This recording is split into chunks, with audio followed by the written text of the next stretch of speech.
I'm Jason, UFC, and today we have a story about former UFC middleweight title challenger Kelvin Gastelum set for a major career move.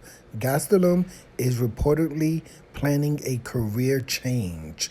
One of the most intriguing storylines heading into the UFC 287 pay-per-view earlier this month was Kelvin Gastelum's situation. Gastelum was the winner of the Ultimate Fighter 17, found himself one spot away from exiting the middleweight rankings following a very difficult 1-5 run inside the octagon his last 6 fights.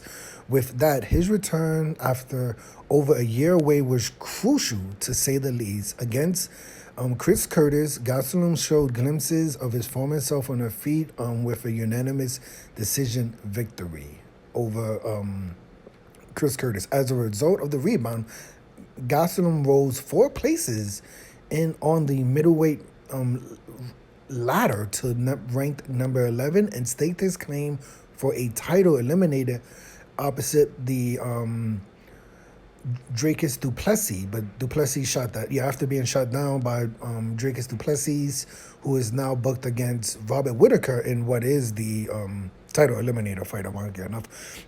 Kelvin Gastelum has made a major career decision. Kelvin Gastelum plans a welterweight return. How about that? Despite initially seeming committed to another title run at middleweight in pursuit of a rematch with Israel Adesanya, who Gastelum fell short of an interim gold against in 2019, it is now emerged that Kelvin is planning to depart the middleweight division. How about that? The news was reported by ESPN earlier today, who noted that Gastelum revealed his decision to return to welterweight during a recent interview. The journalist added that the former interim middleweight title challenger is set to utilize Dana White's nutritionists to aid in the cut to 170 pounds. Kelvin Gastelum told us he is coming back to the welterweight division. UFC executives agrees with that move and expect him to fight in September. He also will work with Dana White nutritionists to make the move. Okay, that's interesting. Kelvin Gastelum previously competed in the welterweight division from 2013 through 2015 with his divisional debut coming one fight after his success on Tough Enough, and 5 scheduled bouts at 170 pounds. This is important. Kelvin Gastelum missed weight twice, tilting the scales above the weight limit. Blah, blah, blah. Okay, yeah, I mean, that's basically what it comes down to. I mean, you have to kind of look at it like in 2013 and in 2013 through 2015, Kelvin Gastelum was already in the welterweight division, but he was forced to move up to the middleweight division because he missed weight so many times. You know, out of 5 fights, he missed weight twice. He's never missed weight in the middleweight division. So, I mean, you would think 10 years later, is it going to be easier to cut extra fit? You know, I don't know about this move, man. It's a little bit surprising.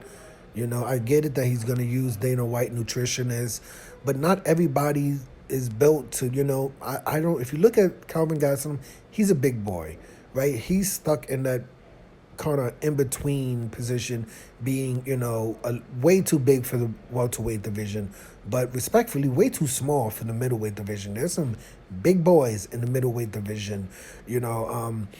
You look at Pereira, you look at Dracus du Plessis, you know, Sean Strickland. These are big boys compared to Kelvin Gastelum. We'll see how does this move help him. I would say this, man. If I was him, I would have stayed in the middleweight division, right? Like, you had a great fight versus Israel Adesanya. Israel Adesanya is the current middleweight champion. He's looks like he's gonna loop the division once again and start doing a bunch of more rematches because he's defeated almost everybody in the top 10, right? So I wouldn't be surprised if Gastelum stayed in the middleweight division, fought someone like Sean Strickland, fought someone like Allen. I thought Brendan Allen versus Kelvin Gastelum, that would be a great fight. Two top 15 middleweights, both of them trying to get into the top 10. Maybe a Sean Strickland, maybe a Cannonier, a Marvin Vittori. I think Kelvin Gastelum versus Marvin Vittori, 5-round main event. That could have been a good fight because the middleweight division is not the middleweight division. In my opinion, the welterweight division is stacked. The welterweight division is my favorite division in the UFC. I'm an MMA casual, so that probably says a lot. But the welterweight division, in my opinion, is super stacked. I mean, you have Usman, you have Colby, and these are the title challengers. Usman, Colby, Shakov Rakhmonov, Chimaev, Wonderboy, Leon Edwards is the champion. So to me, the welterweight division is super stacked. Not an easy division to, come back down after not competing in the welterweight division for 10 years, right? It's been basically 10 years since Kelvin Gastelum competed in the welterweight division. If he missed weight 10 years ago, I'm not going to say he's going to miss weight. And, again, I just, very rarely have we seen someone go back to the division they competed in 10 years ago and gone down, right? He's going down. I think it would have been best for him to stay in the middleweight division, fight a Marvin Vittori, fight a Jared Cannonier, fight a Sean Strickland, and then try to get that title rematch because, like I said, welterweight division, my favorite division. Kelvin Gastelum versus a Shakov Rakhmonov at 170 pounds. Shakov Rakhmonov is a extremely big problem, right? So now that Kelvin Gastelum is going back to the welterweight division, the question is, who does he fight, right? Like, is he going to fight? They said in September that's the fight they're looking for. So who does that put him against? Does he fight someone like Wonderboy Thompson? Does he fight the loser of Thompson versus Pereira? Does he fight the loser of Sean Brady versus Jack Della Maddalena? That's a good fight. Maybe, Gastelum versus Brady. Because I don't think he's going to fight the winner of those fights, right? Like, it doesn't seem like he'll fight the winner. Maybe the loser of Bilal Muhammad versus Gilbert Burns. I'm pretty sure the loser of that fight probably wants to come back. Maybe, if Gilbert Burns loses that fight, it's a 5-round fight, so I don't expect Gilbert Burns to come back and fight in September. But let's say Bilal Muhammad loses at UFC 288, I would not be surprised to see Kelvin Gastelum versus a Bilal Muhammad in September. That would be a good fight. Like I said, the loser of Pereira versus Wonderboy Thompson, that could be a good fight. But let me know your opinion of this story. Who do you think, one, do you think it's a good move that Kelvin Gastelum is going back down to the welterweight division? I'm an MMA casual. I say he should have stayed in the middleweight division. And two, who do you think he should fight in the welterweight division? I would like to see him fight the loser of Bilal Muhammad versus Gilbert Burns, the loser of Jack Della Maddalena versus Sean Brady, the loser of Wonderboy Thompson versus Michelle Pereira. I always say the loser because it doesn't make sense that, these are top 15 ranked welterweights. Why should they have to fight Kelvin Gastelum, who's not even ranked in the welterweight division? He's not going to be ranked in the welterweight division.